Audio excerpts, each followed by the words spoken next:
Hey guys, how's it going? So today we're going to go over the next 5 Unit 11 vocab words. If you're English 7A, sorry this video is a little bit late today. I posted on the classroom page. Sierra's car wouldn't crank this morning. Her battery was dead, so right when I'm normally making assignments and making videos, she calls me and says, hey, can you come pick me up? So life happens. Sorry, running a little bit behind. Hope it doesn't mess up your schedule too much today. But I'm going to jump right into the Unit 11 words, and we're going to talk about Shirley. Sorry, not Shirley. I just got done with the 6th grade video. Outsiders, Chapter 6. And we will have, of course, Chapter 7 for reading today. I'll have a discussion question on Chapter 6. Synonyms and antonyms for Unit 11 are up. And I posted, be really careful with your spelling. Now, if you accidentally make a word plural, like add an S on the end or something, or you add an ED or an ING and it's not supposed to be there, or you don't add one and it is supposed to be there and it marks it wrong. Now, sometimes it marks it wrong, but it still gives you credit. Don't bother me about that. That's fine. I don't know why it does that. But if it marks it wrong and it says, 0 out of 1 on that question, it doesn't give you credit, and it's for something like that, let me know. But if you just misspelled the word through, laziness, not paying attention, don't tell me. I'm not giving you credit going forward. Sorry, but I think part of learning vocabulary, learning how to use words, is learning how to spell them. So be very careful of that. You've got the words in front of you in your book, or if not, I've posted them on the classroom page. There's no excuse for misspelling these words. So be really careful with that, okay? All right, so word 6 for Unit 11 is havoc. Word you're probably familiar with. This is a noun, so it's like chaos, confusion, turmoil. It's a lot of stuff going on at once, a lot of stuff going wrong. So if you decide you're going to cook dinner for your family and they all leave the house and they come back and there is a raccoon on the counter and there is a fire going on and your refrigerator's tipped over and you're lying in the floor doing, like angels in the flour, like snow angels, but in flour, they've walked in on havoc and they're going to be really confused as to how you got your kitchen in this chaotic state. So that's havoc. It's chaos, it's mess, it's destruction, it's ruin. You hear the term wreaked havoc a lot, like caused havoc, caused chaos. So you might say the bomb wreaked havoc on the city, like if you were talking about war or something like that. Or you might say that really greasy fried chicken wreaked havoc on my stomach and now I have a stomach ache. So to cause like chaos, cause ruin, cause damage, cause destruction. To wreak havoc would be that phrase that you see a lot. But havoc itself is a noun. It's the specific, like destruction, ruin, chaos, turmoil, however you want to use that. Those are all pretty good synonyms for it. And like I say, it can be used in a physical sense. It can be used in a figurative sense. You could say, the lack of sleep is causing a lot of havoc in my mind right now. That's not necessarily true for me. I got a pretty good rest last night. But you could say that if maybe you're operating on 3 hours of sleep, you could say this is causing a lot of havoc in my mind. I can't keep things straight. All right, word 7 is hearth. So a hearth is like a fireplace or the area immediately around it. You'll hear like the phrase home and hearth in older readings and things you might do, like if you read books from the 1800s, or you might hear people gathered around the hearth. It's like a symbol of like family and homeliness, like people gathering around this fireplace. Like it's a really old-fashioned like log cabin kind of idea. You see it a lot in English literature, like Charles Dickens, if you ever read any of his stuff. That idea of the hearth and that gathering place for the family. So it's a fireplace, that area surrounding the fireplace, where a family might gather, in the afternoon after dinner to sit and maybe drink coffee or tea and tell stories and stuff like that. So it's that idea of like, if you just keep fireplace for hearth in your head, you'll be good. It is a noun, it is a specific place, like that fireplace, that area around it. So shouldn't have any difficulty with that one, I wouldn't think, as long as you know what it means. It's pretty easy to use in a sentence. Like you could say, we gathered around the hearth after dinner. That's fine with me. We gathered around the hearth for warmth. Anything like that works. Word 8 is implore. Implore is a verb. It's very simple to use. It's to beg someone for something, to ask someone for something. It's usually a little bit stronger than just asking. Imploring is like you're begging, you need it desperately. It's a very strong need. So I might implore you, like if I ask you to stop doing something that I don't like, it's not that big of a deal. But if I implore you, it means I've asked you a bunch of times probably. I really, really need you to stop doing it. It's really urgent. Like if I've got an emergency, and I call my wife into the room and I say I implore her to help me, it means it's a big deal. Like the kitchen's on fire and there are raccoons on the counter, that kind of thing. I might implore her to come help me get the raccoon out and put out the fire and right the refrigerator and somehow get me to stop doing snow angels and the flour on the floor. But that's what imploring means. It's a great need. It's a verb though. It's you asking for something that you need desperately. Like I implored my mom for money to bail me out of jail because I did something bad. Hopefully none of you ever do that. I haven't. It's not from personal experience, don't worry. But that's what implore means. Word 9 is infamous. So infamous is you're famous, but for a bad reason. It's usually a very bad person. Someone who's kind of evil would be infamous.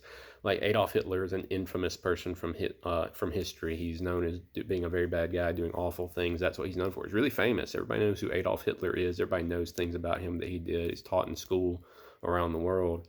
So he's famous, but more specifically, he's infamous. He's famous for a reason you wouldn't want to be famous for. It's something you wouldn't want to be known for doing bad things. So Al Capone, famous gangster from the 20s and 30s, the Prohibition era of America, it was infamous. He was famous for, killing people and stealing things and all of that. So he was an infamous person. This is it's like being shameful, being known for this thing that most people would be ashamed of doing. Okay, use it as an adjective. As a noun, it would be infamy. If you said his deeds will live in infamy, it means his deeds will be known forever, but for the shame that they brought him, for the terrible nature of them. That's the noun infamy, but here we're using it as an adjective, infamous. Okay. Word 10 is innumerable. So numerable would mean something that you can count. That base word is number.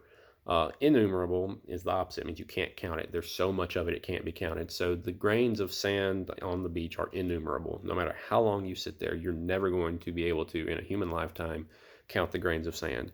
You can't count all the stars in the sky or anything like that. They're innumerable. Okay. The individual drops of water that make up the ocean are innumerable. Those are literal uses. You could use it figuratively. You could say, I've asked you innumerable times to stop talking. It's not literally innumerable. I just haven't kept track of it. But it's a figurative usage, which is okay. But more literally, it's something that you literally cannot count because there's such a massive amount of it. So that's innumerable. Pretty easy word, I think. If you keep that number and not countable aspect in mind, use it as an adjective. All right. So chapter 6 of The Outsiders. Again, this is a pretty eventful chapter, pretty action heavy. It's not the deepest chapter as far as meanings and ideas and things. So I think I'll go through it a little more quickly than I did chapter 5, despite it probably being a more interesting chapter from a reading standpoint, because a lot happens in it. Okay, so it follows immediately from chapter 5's ending, where Dally reveals that Cherry Valance is spying for the Greasers, and Johnny and Ponyboy can't believe it. They're like, why would Cherry do this? And Dally says, I don't know, mate. She said she felt like it was all her fault, which I understand why she would feel that way. Bob saw Cherry and Marcia with Ponyboy, Johnny, and Two-Bit, and then later on that night, Bob tries to jump Johnny and Ponyboy, ends up getting stabbed. I would argue that it's Bob's fault, but Cherry, of course, feels that it's her fault. She feels that it was motivated by Bob's jealousy over her being with the Greasers at that time. Which is possible, but it's still not her fault. But she feels that way. She feels guilt. So she's trying to basically mediate the situation. She's not necessarily trying to help the Greasers beat the Socias, I don't think. I think she's trying to find peace. Remember, she says she hates fighting and all of that. But then Dally says, she wouldn't go for a Coke with me and all this. And Pony says she was probably afraid of falling in love with you is what he's thinking in his head. He doesn't say it out loud. But one thing I noticed at the very first page of chapter 6, so Dally says, next time you want a broad, pick up your own kind, okay? He says that, or he says, next time I want a broad, I'll pick up my own kind. And then they remember back when Bob said, next time you want a broad, pick up your own kind. So he's echoing what Bob said about the Greasers hanging out with Soch girls.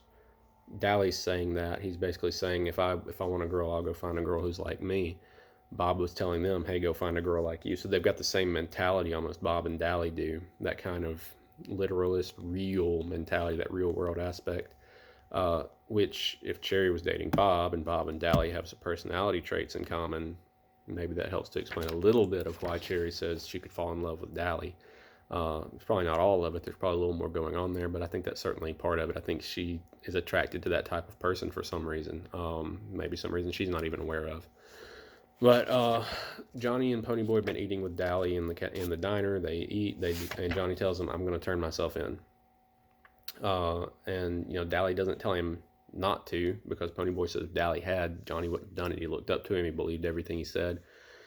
But Dally gets strange for a minute. He shows more emotion than he has at any point since Ponyboy's known him. He says, "You don't want to go to jail, Johnny. You don't know what that'll do to you. Just a few months in jail. I don't want you to end up like me."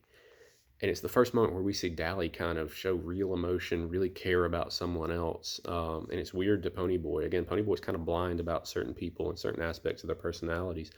And Dally's one of them. Dally has emotions and sensitivities beyond just being this mean, tough guy. And a lot of it's centered around Johnny. He sees Johnny as kind of like who he could have been, maybe, kind of the same way Derry is with Ponyboy. Sees someone with a chance to do something better, an opportunity to be better than himself, and someone he cares about. And he says, "Hey, you don't want to do this. I don't want you to go to jail." Okay. But Johnny's really brave all of a sudden. This is not like the Johnny at the beginning of the book, or the Johnny Ponyboy has told us about.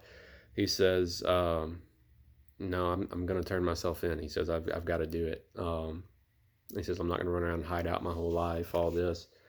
And he says, it was self-defense. Cherry Valance and Ponyboy are both going to testify that it's self-defense. So he's hoping he'll get off lightly. And it seems like a pretty noble thing. Maybe the Gone with the Wind and the gallant Southern gentleman's got to him a little bit. That's kind of what I tend to think. Anyway, they head back to the church, and it is on fire. Probably from a dropped cigarette that was left lit. Old church, dusty, lots of dry wood, catches on fire. Not only is the church on fire, because that by itself, it's an old abandoned church. No one's used it for years. It wouldn't be a huge tragedy. But there are a lot of people camped outside of it that were having like a picnic. And some of the kids are missing. Not a good situation. Kids are inside the church. They hear them screaming. Ponyboy immediately takes off, going through the window. This is the first moment Ponyboy really showing like action in the book. It's because he feels guilt. He's kind of like Cherry Valance. He's motivated by guilt about a situation. He's thinking, this is my fault. I've got to fix this. And Johnny is coming right after him. Again, Johnny being brave, taking initiative, being action oriented. It's like having killed Bob changed something, and Johnny made something snap and flip. So they go in, they get the kids out, and they're in these flames. They're breathing smoke. Ponyboy's narrative is a little bit scattered. All he can think about is picking up kids, dropping them out the window. He's burning, he's hot, he's coughing. All he can think about is, I wish I had this jacket off because it's so hot. Later on, we found out the jacket probably saved his life because he was burned pretty badly. His back was literally on fire when he got out of the church, and Dally smacked him to put the fire out, which knocked him unconscious. That combined with all the smoke in his lungs. So they're taken to the hospital. He's probably going to be okay. But it says that as Johnny was trying to climb out, as Dally was pulling him out. So Dally doesn't go in after the kids. He's not that noble. But he does go in to get Johnny. He's dragging Johnny out of the window. It says he burned his arm really badly doing it. A board crashes down across Johnny's back, so he's probably got a broken back. He's terribly burned, so he's in a lot worse shape than Ponyboy. Dally and Ponyboy are probably going to be okay, based on what we're told at this point in the book. Me, obviously, having read the book, I won't spoil anything, but Johnny is in really critical condition here. So his face wasn't burned too badly, but everything else was. So, again, they took a huge risk saving these kids, and Ponyboy, of course, he's weighing out, this is our fault. We don't know if Johnny does that. For Johnny, it may have just been, these kids need help, I'm going to help them. We don't have enough information to really make a conclusion on that yet. Which leads me to the discussion question for today. I've got a little bit more I'm going to discuss, but I'm going to go ahead and tell you the question. The discussion question for today is, why is Johnny all of a sudden being so, I guess self-possessed would be the word I would use for it, but I don't know if you know that word. It means like he's doing things because he wants to. He's doing the things he believes are right. He's operating on his own. He's not this shy, submissive kid that we were told about by Ponyboy that we saw at the beginning of the book, where he just kind of doesn't say much. He kind of lets everybody else tell him what to do. He's the pet of the gang. Everybody looks out for him and kind of feels bad for him. He gets beaten at home. Not the type of kid who's going to go out and rescue kids from a burning fire in a church. Not the type of kid who's going to say, hey, I'm going to turn myself in. It's the right thing to do. I've got to face it and all that. So why does he all of a sudden in this chapter start to be so self-possessed and determined and say, hey, I'm doing this, I'm doing this, I'm doing this? What has changed in Johnny that's caused this? And I think there are a variety of things that we could talk about. You could talk about, the incident with Bob. You could talk about maybe Dally's influence. You could talk about the Southern gentleman in Gone with the Wind. I want 3 to 4 sentences I'll say on this one. But think about the answer. Don't just copy what I say. Of course, if you agree with me, sure, but don't just copy what I say. Tell me why you think Johnny all of a sudden is doing things his own way. Um, so then after that, Soda and Derry do show up at the hospital, and Pony has a realization about Derry. He sees Derry standing there with his fists in his pockets, and he thinks, it's just Derry being Derry. He was like this when our parents died. He was just kind of stiff, just kind of standing there with this look on his face, and he sees that Derry's got tears coming down his cheeks. This big, strong, muscled-up guy standing there, leaned over, crying. And all of a sudden, it clicks for Ponyboy how blind he's been about Derry. And again, it's the same way that Dally kind of feels about Johnny, I think. Derry feels this way about Ponyboy, this older brother, this I have to take care of you, this we've already lost our parents, I'm not losing someone else. But you have to be better than me mentality. And some of you may suffer from this with your parents. They may be really rough on you sometimes, and it may be hard. I was like that growing up, and it's because they want you to be better than what they were. They want you to have better opportunities. They see you having the chance to do something, and they want to push you towards that. And again, Ponyboy, all of a sudden it clicks, and he says, "Oh, I've been bad." And he goes up and he hugs Derry, and they have it out and everything. And of course, Derry's going to forgive him pretty instantly because he's his older brother and he loves him to death. But yeah, so pretty entertaining chapter, I think. And it feels almost like the ending of the book. It feels like she could have cut it right here, and it would have probably been a pretty okay ending. When he says, "But I was finally home to stay," there at that last line, that feels like the ending. I wonder if at some point she had thought about it. But of course, we are only about halfway through. Or a little over halfway, I believe. Yeah, let's see. It goes to 180 pages. Yeah, so we're a little over halfway through. So there's obviously a lot more to come. So stay tuned. Read chapter 7 tonight. Do synonyms and antonyms. Discussion question will be posted right after this video. See you guys.